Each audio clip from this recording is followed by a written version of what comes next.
Hello there, ladies and gentlemen. You are blessed today because you're going to be watching an Aversa Assassin take on a Force Commander. Clearly, Broodwich been playing a lot of Aversa Assassin recently because it always seems to be Broodwich at the moment who's sending in the EA replays, or at least featuring on the EA replays. I don't know if it was him who sent this one in. Him or Sergeant Smith. But there you go. He's going to be up against Stepan Vostres or Skysilver, which is Stepan has risen. He is resurrected. Stepan has been resurrected. Stepan has risen. Yeah, so I don't know who Stepan is. Stepan, but Stepan Vostres, he's risen. So that's great. Hopefully he can do things now that he's risen. Let's find out. So Stepan is going to be going for triple scouts right now. Which, you know, if you know Skysilver, that's his thing. He loves his scouts. He's always grenading you. He's always spamming scouts and shotgunning you around the place. But to be honest, you don't really see it that often against Ordo Malleus. Mostly because starting DPS to scouts, not very good against, well, anything, but particularly Strike Squad. And the thing is, IST, they don't do amazing damage, but they do damage, and they will bleed the Scout Squad. Strike Squad, obviously, they're a melee unit, so that's a problem. You need to get your shotguns to deal with them. But they've got those annoying Storm Bolters that actually do pretty good damage when you're trying to kite them with your scouts. So it's not like a normal melee unit that you can kite very easily, you know, like Heretics with their crappy little auto pistols, or the Slugger Boys with their sluggers, or the Homagons with their non-existent ranged weapons. Those things you can kite with the scouts very easily. You can't kite a Strike Squad, or an Aversa Assassin either. He does really good damage with his pistol too. So this is problematic. But we'll see how Stepan can deal with this. We've got the Armour of Alacrity coming out here for the Force Commander. So that's going to help him tie up the IST and inflict a lot of bleed on them actually. So plus 100 max HP, plus 0.5 passive speed, and an ability that gives him plus 2 speed temporarily called Sprint, believe it or not. It is actually a really good ability to chase down IST and bleed them. Interestingly, for now, he's going to be charging at the Strike Squad whilst they're trying to cap. Yeah, they don't want to take too much free damage here, probably want to turn around. Double IST here, going to be able to focus fire him down. Oh, nice little pincer here though. Good positioning from the devs, catches one of the IST out and he has to retreat because he doesn't want to bleed a bunch of models. But right now, Scout's a little bit vulnerable. They are going to be getting their Scout Sergeant, that's nice, prevent any bleed. Well, prevent some bleed. Still losing one model. I was just going to say, can he get a Strike Squad model in return? And indeed he does. Oh, here comes a grenade. Wow. And that gets another one. Oh my god, nearly wipes the squad. Okay, well that's great. Well worth losing one Scout for 2 Strike Squads, that's for sure. Well, Strike Squad models, not 2 actual Strike Squads. That would be weird. So, yeah. It's working out so far, I guess. No counter to the Devastators. And I must admit, out of all the Ordo Malleus heroes, the Aversa Assassin is by far the worst against setup teams. Also, this is kind of an awkward map. Kind of an awkward map for setup teams, to be honest. There's a lot of line of sight blockers. You know, like here, he can't shoot through. And he can't shoot things like hiding here. It's, yeah, I don't know. I feel like it should be relatively easy to flank the setup teams here, but we'll see. Obviously, if you just run your Aversa in like that, not going to be very successful. No, you won't have had a line of sight on the Devastators. But not going for any Interceptors here, going to be opting for the Operatives. Interceptors obviously counter the Devastators really well, but the problem is you've got potentially triple Shotgun Scouts here and a Force Commander. So that'd be a lot to counter-initiate the Interceptors. And then in Tier 2, it's pretty meta in general in this matchup to go for a Librarian, and that will have good synergy with your devs. You can Gate of Infinity them out when the Interceptors teleport on top of them, knock them over in Tier 2, and then in general, you're just speedy. So you'll see here the Operatives open up their fire with their shotguns, but because the devs were in heavy cover, honestly not taking much damage at all. The Burner Bomb does get rid of them though. But there is going to be an abundance of scouts running around with their sergeants, which are detectors, so now that that trick has been done once before, it's not clear how many times Broodwich is going to be able to get away with that in the future. And once again, you see the sprint ability being used here, and Iron Halo and Armour of Alacrity. What a cool combo. You do not see this very often at all. And now Scout's going to move in, pressuring, keep the IST moving with grenades. That was not really a necessary grenade. Goes for another attempted retreat grenade, going to miss it. But yeah, look at that. Force Commander can stay in play. Now, unfortunately, he will not have the HP regen that he'd have if he had the Artificer armor. And he's going to retreat now. We've got the Executioner pistol up for the Adversary Assassin here. Makes perfect sense, really. It is a full range weapon, so it is range 38. It's not like a normal pistol where you have to get a lot closer. And that's nice. That helps him just do what he was doing there, staying in range cover, in green cover, in range stance, just bleeding the scouts. Of course, they're countered by range, not by melee. So it's a good choice. But I do feel like Broodwich is overextending quite a lot here with his Adversary Assassin. Kind of finding him on his own, isolated a lot, and just not really getting a lot done with him. Nice positioning there from the operatives, getting the green cover. This, for whatever reason, isn't a shot blocker in spite of the elevation. I mean, that's just Dawn of War 2 map making. What can you do? And looks like the devs will get a nice cap there. Reset up. Nice predictive grenade, going to push the operatives back, and they actually get spotted here. Now they did get the burner bomb off. Did they kill? Yeah, they killed an operative, but they didn't actually force the Devastator to retreat, so they can actually reset up. These scouts need to be careful. Yeah, getting very low from the fire from the double operatives, double IST here. Dev's getting too close. They're going to get naded by the IST. Ooh, oh my god, it wipes them. I don't know what Stepan was thinking of there. That was not good. Why did he pull them forward? I feel like they were running forward to get the VP anyway. If he just kept the Devastator set up here, the Force Commander would have pushed them into the IST, suppressed them, and then that would have been it. Strange. Very strange.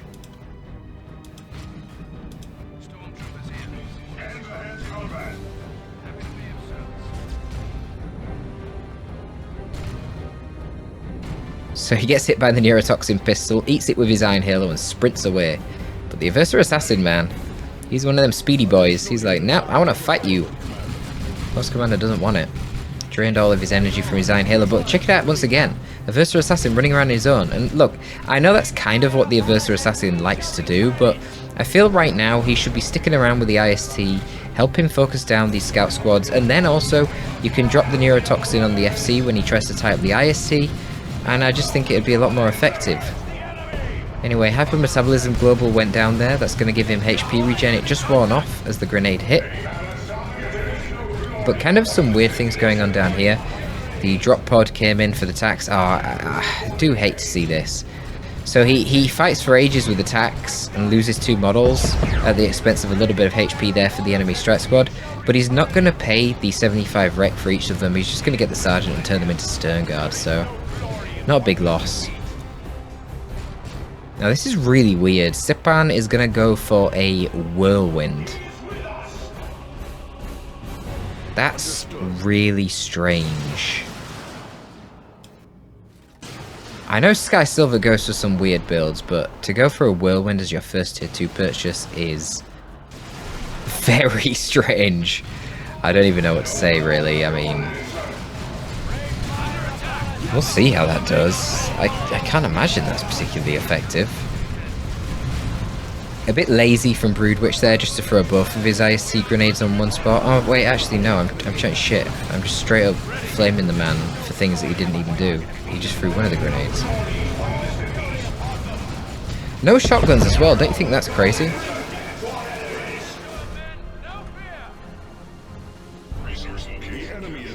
So Broodwich right now wants to try and get the decap on the power, but the Whirlwind is actually going to do a very good job of denying that.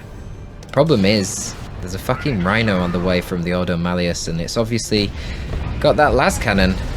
Yeah, can't decap the power. In fact, he is decapping the power. This strike model wasn't hit there. I mean, this is a lot of DPS coming onto the scouts. Come out of base. Don't lose a model yet, but... dang. And the last Rhino's just pushing up. Is there any anti-vehicle? There is a missile launcher coming on the way for the tack, so this is quite brave. I don't know about this. There's doesn't this thing have an hunter kisser missile? Wow. Hunter killer missile? But I don't know, it isn't using it. I don't know what's going on. Okay, now it is. Boom. Oh, beautiful. It was actually just debating the Rhino for the Emperor plus the missile attack. So for the Emperor, making the missiles do an extra 25% more damage. He wanted to get the Rhino lower, knowing that one of the boosted missiles plus the Hunter Killer would then kill it. So that was actually a massive throw from Broodwich. I would not have gone into the base there where he had double repairs. And once again, we see the Aversa Assassin isolated, not really achieving a whole lot. Going for the assault armor now. I mean, he's got operatives, so he's potentially got infiltrating melter bombs. I just don't know why he needed to push into a base to kill the Whirlwind. It just feels like major overcommitment. It's not a big deal. It's an artillery vehicle. It will find itself isolated at some point. Pick it off later. You don't need to be hasty. But yeah, mistakes happen. Got greedy. Got punished for it. Wonder what the players are going to be getting next. Crazy amount of resources right now for Stepan. Dreadnought. Okay, well that uses most of the resources for sure. Lost a scout at some point. When did he lose the scout? Am I like, did I see that on my screen? I don't recall him losing a scout. I lost the devs in the mid. When the hell did he lose the scout? Don't know. But we're going to get some Dreadnought wars, which is pretty cool. Grey Knight Dreadnought versus the Space Marine Dreadnought. Now the Grey Knight Dreadnought with the melee upgrade will be more expensive than the default melee Space Marine Dreadnought, but it is significantly tankier, so it will win any duel. You've got the melter bombs on these guys, potentially, you've already got the melter bomb on the Aversa Assassin as well, so there's a lot of bonus damage. I think it's 160 damage from a melter bomb. Hunter Killer Missile, I believe, is 200 damage, so in general, 200 versus 360 from both of these melters. And the fact that... wait, I'm talking all this so we could discuss the Dreadnought duel, but it doesn't matter because Broodwich has cancelled his Dreadnought. What is he getting? He's got a crazy amount of resources. He could go tier 3, just throws his melter bomb out and runs. Assault Cannon? Wow, okay. Assault Cannon on the Dreadnought. I think he's going to regret not going for a melee Dreadnought is Broodwich. Because if he had a melee Dreadnought right now, that would be beautiful against this guy. Last Cannon, less so. Because an Assault Cannon Dreadnought can stay within your main range blob. It can stay near the missile attacks. It's in front of the Whirlwind with a Hunter Killer, so I don't know. I don't know. Bit of an optimistic barrage there. Mostly wasted, didn't get any model kills. Nothing to counter the strikes on this side. Now, if he had the barrage here, that'd be beautiful. Yeah, if he just went... could have wiped the squad. But got a bit greedy. Wasted it on the IST. Yeah, so we see, you got this last cannon coming, but the missile attacks are right here. So he needs to make sure he's got Strike Squad in the correct position with the Rhino, and right now they're at the other side of the map, so that's not ideal.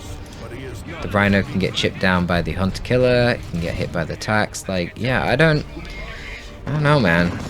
I mean, it's not terrible for Broodwich. He's got a VP lead, and he can go tier 3 on it. At least he's got something to sort of pressure the Dreadnought, but can't really take any major fights. Oh god, the retreat path. Oh god. 2 nades on the Strike Squad there, going to kill 2 of the Strike models. Lucky to not lose the Justicar, in all honesty. Imagine if there was an Assault Cannon barrage as well, that could have been a wiped Strike Squad. So Broodwich has to be super careful right now with his positioning. If he positions incorrectly, Stepan will be able to wipe his units on retreat quite easily with 2 grenades and the Assault Cannon barrage. That's a lot of retreat wipe potential. Elite training coming up now for these scout squads. Not only will that let them infiltrate, but it will improve their energy regen when out of combat and their HP regen. But it's tier 3 for Broodwich. I have to imagine he's going to be going for some Grey Knight Terminators. Even with the power melee, they'll be able to chop this Assault Cannon Dreadnought up pretty easily, since it loses its melee resist to go for that Assault Cannon.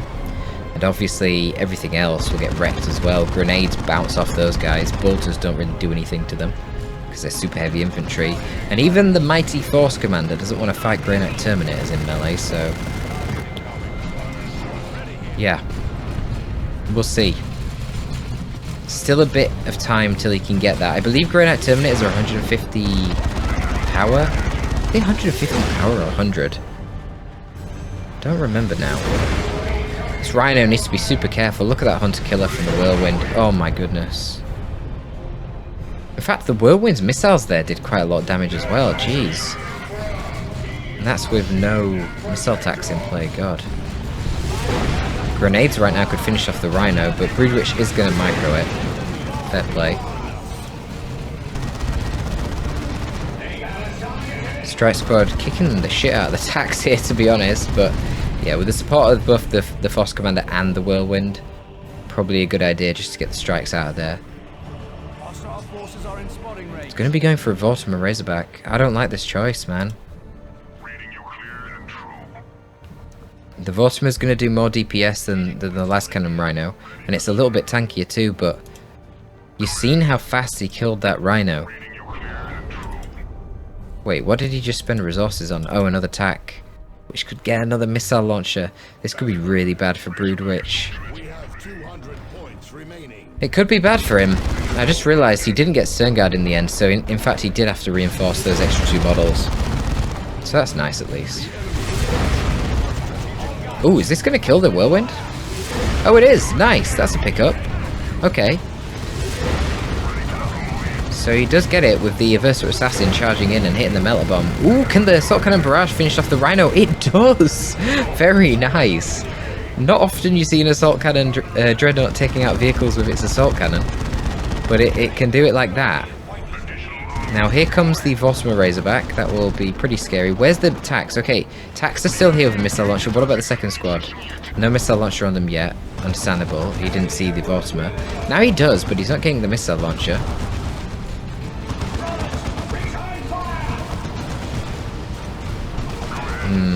With the double repairs, yeah, the Tax can't stand here. What is the Dreadnought doing? Walking forward. Oh, this is a terrible idea.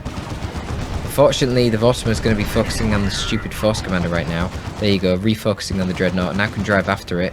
Really should be able to finish off the Dreadnought here.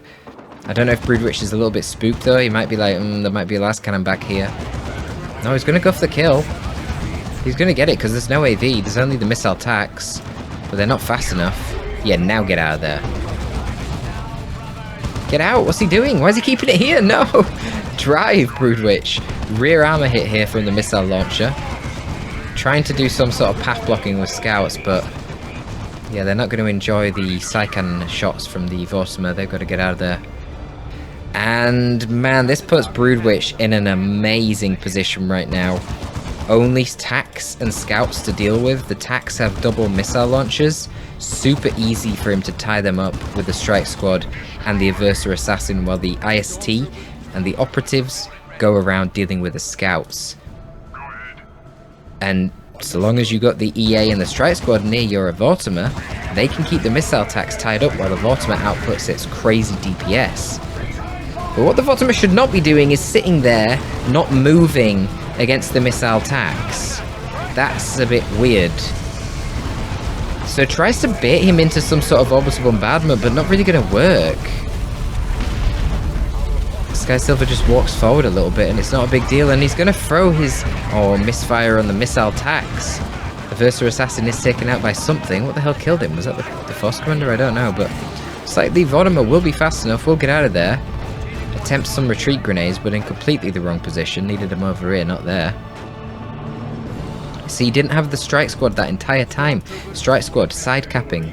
This is the problem, I think, for Broodwich. I think he should be doing that with the EA and have the Strike Squad with the IST and the Vortimers.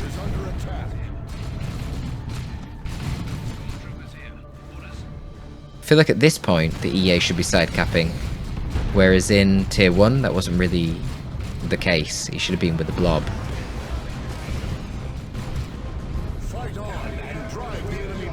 Very close game.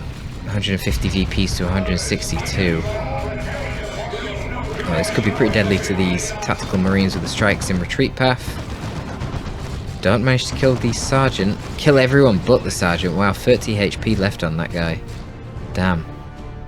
And another Dreadnought coming out, presumably going to be a multi-melter Dreadnought to try and hunt down this Vortimer. Yeah, not a lot the Force Commander can do here. Gets drained by the Strike Squad. Or could have got drained by it. Obviously, DPS in the Vortimer Razorback, very, very high. This guy is going to melt if he tries to take on the Strike Squad whilst that thing is shooting at him.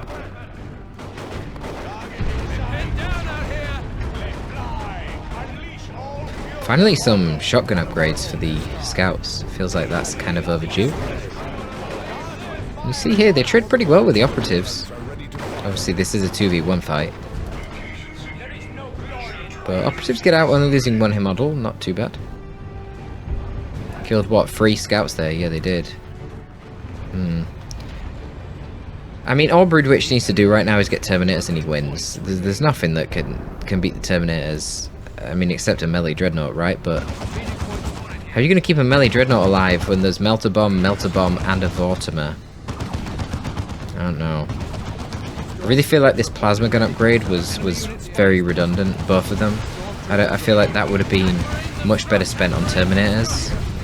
I don't know why Broodwich is being so hesitant to get Terminators out. They really should be, like, top-notch priority.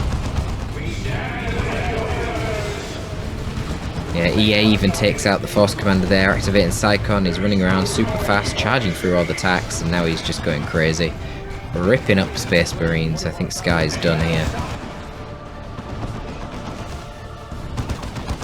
Poor Stepan.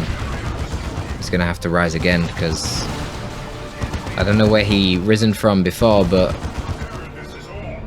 he thoroughly got put into the ground here. Right?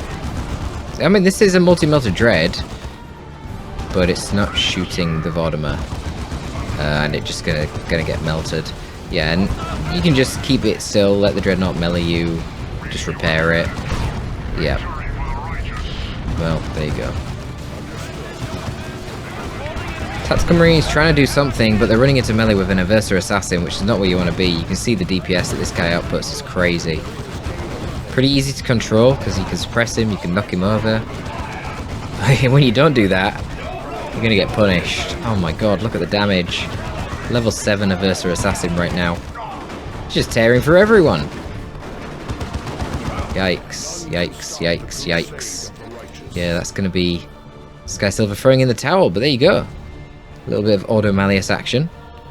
Bit of a weird build from Sky, as always. But nice to see it. We've got to see an assault cannon barrage taking out a vehicle, which is cool. You don't see it too often. Especially not something that's not a war truck. I feel like that's the only vehicle I ever see getting killed by an AC barrage. But there you go. Hope you enjoyed that one, folks. That's all from your boy Torpid this time. Signing out.